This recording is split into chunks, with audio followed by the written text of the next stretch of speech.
In this example, we will find all solutions in the interval 0 to 2 pi for sine of 2x equals cosine of x, and we will keep all answers exact.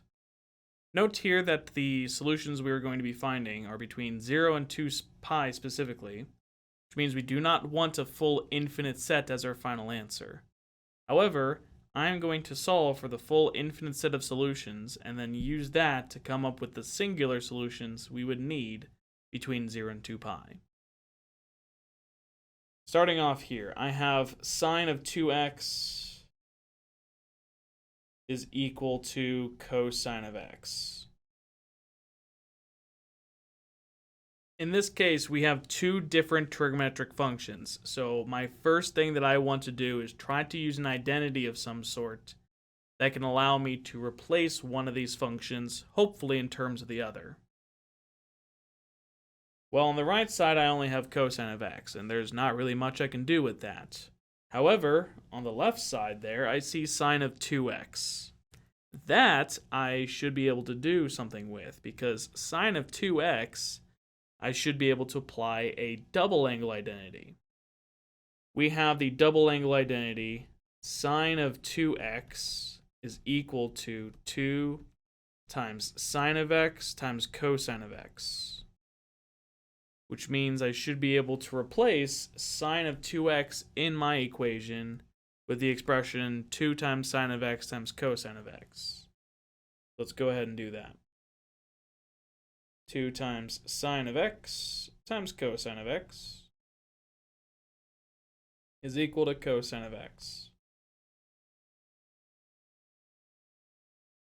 At this point, because I do still see some complicated things happening on both sides of this equation, a very common misconception and mistake that I see people make here is that because both sides involve a term of cosine of x, is that some individuals try to divide both sides by cosine of x.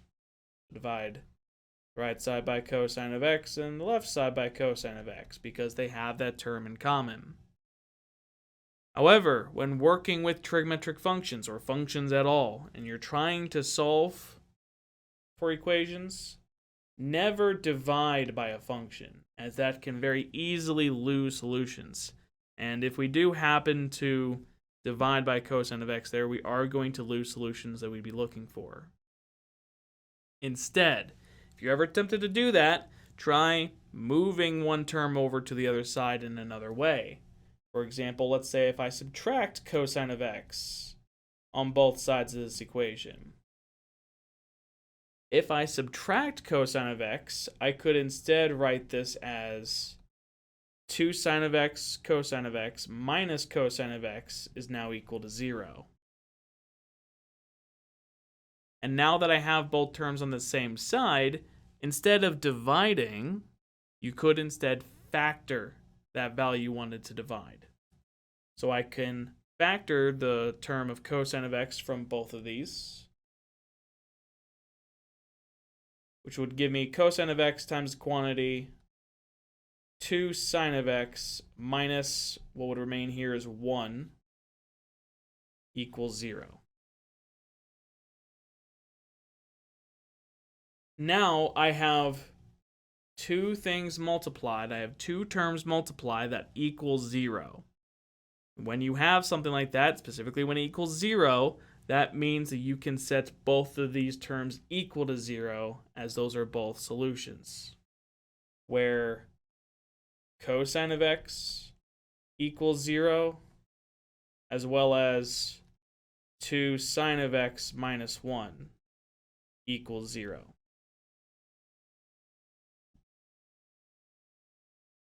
At this point, there's not much I need to do with that first equation, cosine of x equals 0. I'm going to go ahead and start to solve the solutions for that in a moment. But the second one, 2 sine of x minus 1, a little bit of algebra to get sine of x there by itself. Add 1 and divide by 2 to get sine of x equals 1/2 positive. From here, I can now generate my full set of solutions. For the first set for cosine of x equals 0, that happens when I have pi halves as well as 3 pi halves, or if I combine that into one equation, pi halves plus pi k. For the second set, for sine of x equals 1/2, well, that happens a couple times in a unit circle. And I do happen to know where that occurs. 1/2, that would occur in quadrant 1 at pi over 6, and any coterminal angle measure there as well. And it would also happen to occur in quadrant 2, and that's where sine is also positive, and that would be at 5 pi over 6. I should not need to use and keep these as arc sine and arc cosine of values that I know from the unit circle.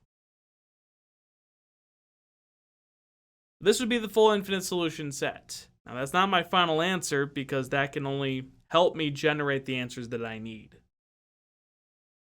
For example, from the first line, I want answers between 0 and 2 pi, and it helps a lot that these are values that we recognize from the unit circle. Well, pi over 2 I know is between 0 and 2 pi, so that is going to be one of our answers. And then I consider any other solutions generated by this set.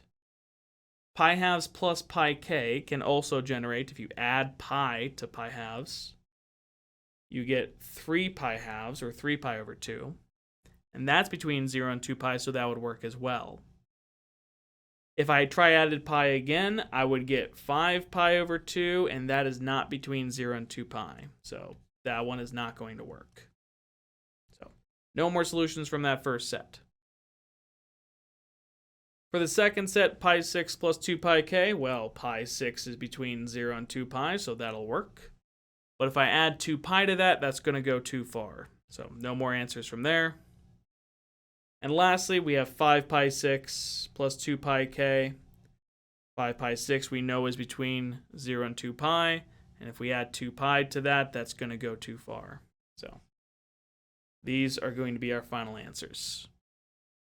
If we did make that mistake earlier by dividing both sides by cosine, what we would have lost are these solutions. Be very careful about that.